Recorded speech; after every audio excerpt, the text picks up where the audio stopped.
بالآخر وہ دن آ گیا، اور وہ خبر جس کو سننے کے لیے پوری قوم بےتاب تھی کہ کس طرح ان لٹیروں سے، چوروں سے جان چھوٹ جائے، وہ آج ہو گیا۔ صدر مملکت نے جیسے ہی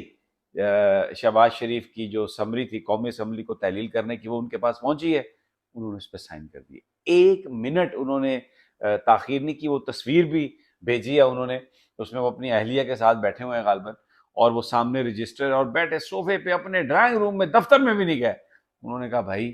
یہ جا رہے ہیں، جان چھڑاؤ ان سے، اس قوم کی، اس ملک کی۔ میں آپ کو سناؤں گا بڑے واقعات جو ہوئے آج۔ سارا دن جو بحث چلتی رہی، کل بھی بحث ہوتی رہی، نگران وزیر اعظم پر ان کا جھگڑا ہے، بندر بانٹ پر ان کا جھگڑا ہے، اور ایک بات جو ان کو بار بار لوگ کہتے رہے، جو پرانے لوگ ہیں، آخری دم تک وہ یہ کہہ رہے تھے کہ آپ اسمبلیاں، آپ ایسا کریں کہ ابھی اسمبلی آپ تحلیل نہ کریں، آپ سپریم کورٹ میں چلے جائیں، آپ فل کورٹ کی بات کریں، اور وہاں پر آپ قومی اسمبلی میں 1 سال کی آپ توسیع کے لیے چلے جائیں۔ یہ نگران نہ بنائیں، آپ یہ گیم آپ کے ہاتھ سے نکل جائے گی، آپ جو ہے نا آپ کے ہاتھ کٹ جائیں گے، وہ اعتبار نہ کرو۔ اور مجھے جو لوگ بتانے والے ہیں، اب اللہ جانے انہوں نے مجھے صحیح بتایا یا غلط بتایا، کہ آج سارا دن بڑے بخلائے سے تھے شہباز شریف صاحب اور ان کے ساتھی بھی جو تھے، اور شہباز شریف صاحب نے کی آنکھوں میں تھوڑی آنکھیں بھر آئیں ان کی جس وقت انہوں نے سگنیچر کیے، اور بڑے دل گرفتہ تھے، بڑے یعنی ایک عجیب سی کیفیت تھی ان کی کہ جناب یہ ہمارے ساتھ انہوں نے کہا اپنے کچھ لوگوں سے، یار لوگ مجھے روک ہی نہیں رہے، دیکھو میں نے دن رات کتنا کام کیا ہے، میں نے کتنا، اب ظاہر ہے کہ انہیں یہ تو نہیں کہہ سکتا تھا ان کے سٹاف میں سے کہ تسی جڑا کام کیتا ہے آپ نے تو اپنی جیبیں بھری ہیں، آپ نے کیا کیا ہے، آپ نے تو اپنے نیب کے کیسز ختم کروائے ہیں، آپ نے اربوں روپے کی جو دیہڑی لگائی تھی اس کو آپ نے محفوظ کروا لیا ہے، ابھی جانے سے پہلے آپ نے اپنی جو پراپرٹیز ہیں جو اٹیچ ہوئی تھیں، جو منجمد تھے اثاثے، وہ سارے کے سارے آپ نے ڈی فریز کروا لیے ہیں، آپ نے اپنے بھائی کے کیسز ختم کروانے کے لیے کتنے جتن کیے ہیں، کتنی لیجسلیشن کروائی ہے، آپ نے میڈیا پر قدغنے لگانے کے لیے کس قدر آپ نے لیجسلیشن کی ہے، کون کون سے قوانین میں آپ نے تبدیلی نہیں کی جس سے لوگوں کو تکلیف پہنچے، اور پھر انٹرنیشنلی پاکستان آئسولیٹ ہو گیا، آپ ہر جگہ کشکول لے کے چلے گئے، بھیک مانگتے رہے، اور آ کے یہ کہا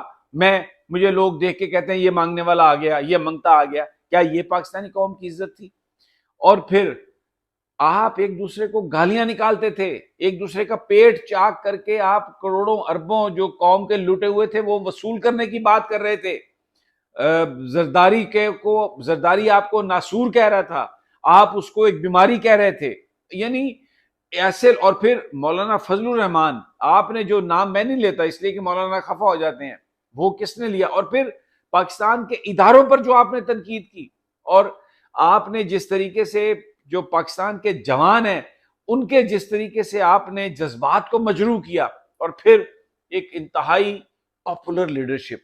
جو آج بھی پاکستان کی گلیوں میں، کوچوں میں، گھروں میں لوگ رو رہے ہیں، لوگ نام لے لے کے روک رہے ہیں، آپ نے ایک فضول پروپیگنڈا کر کے، ایک فضول گفتگو کر کے آپ نے ان کو سزا سنوائی، اس کو رکھا جیل میں، اٹک جیل میں، کیسے رکھا ہوا ہے؟ مکھیاں، مچھر، جائے نماز نہیں بندہ بچھا سکتا، اور کوئی لیٹنے کی جگہ نہیں ہے، کوئی بیٹھنے کی جگہ نہیں ہے، کوئی دروازہ نہیں ہے، اوپن واش روم ہے، ٹوائلٹ ہے، مطلب آپ نے اپنی طرف سے جو ظلم کے پہاڑ ڈھانے تھے آپ نے ڈھا لیے، اس کے بعد اب آپ کی آنکھوں میں آنسو ہیں سائن کرتے ہوئے، کیونکہ سانو روک لوے، ہائے اللہ اقتدار کھس گیا، ہائے یہ اقتدار جا رہا ہے، اور پھر بہت سارے ان کے جو چیلے چماٹے، وہ جو لونڈے لپڑے سارے ان کے ارد گرد رہتے ہیں، جو پتہ نہیں کیا وہ بات کرتے ہیں، تو آج بڑے اس طرح کے مناظر تھے، لیکن بہرحال سمری جو تھی اس پر دستخط کیے انہوں نے، اور وہ پہنچائی ایوان صدر۔ میں نے آپ کو کہا کہ وہاں پر صدر مملکت نے کوئی انتظار نہیں کیا اور فٹافٹ اس پہ سائن کر دیے۔ ویسے تو 6-7 دن ہے آئینی طور پر جس میں وہ آپ نگران وزیر اعظم کا فیصلہ کر سکتے ہیں، اس کی کابینہ تشکیل میں